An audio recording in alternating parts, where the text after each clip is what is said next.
اللہ کے قریب ہو گئے اور جس کے قریب ہوا کرتا ہے تو اس کی صفات کو اس کے پڑھا چلا ہے.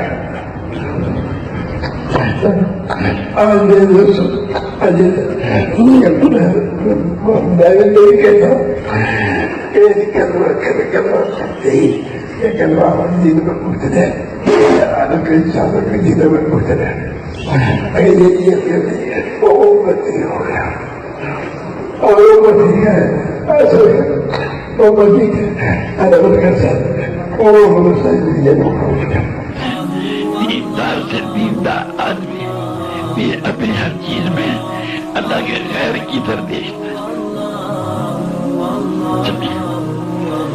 یہ تبلیغ والے بھی مجھے پوچھتے ہیں کہ کتنے پیسے تمہارے پاس.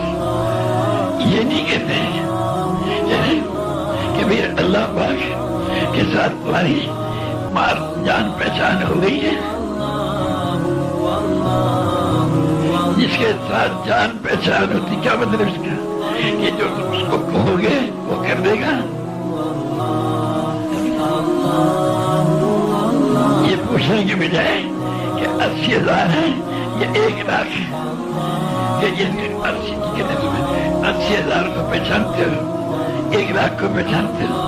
یہ نہیں کہتے ہیں کہ اللہ کو پہچانتے ہو کہ نہیں پہچانتے ہو.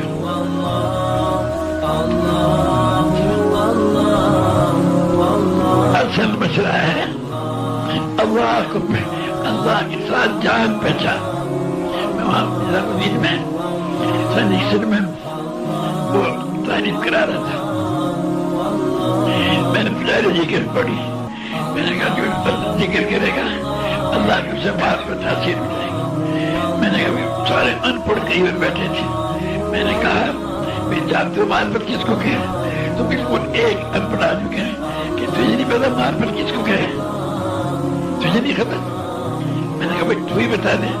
تو مجھے کہنے لگا کہ بھائی فلانے تحصیلدار کے ساتھ تیری جان پہچان ہے کہ نہیں. میں کیا مطلب جس کے یہی مطلب ہے نا میں اس سے کوئی کام کہے گا وہ کر دے گا نہیں کر دے گا. میں جان کے یہی مطلب ہے نا. تو اللہ کے ساتھ تیری جان پہچان ہے تو جو اللہ سے کہے گا وہ اللہ کر دے گا. اسی کو معرفت کیا.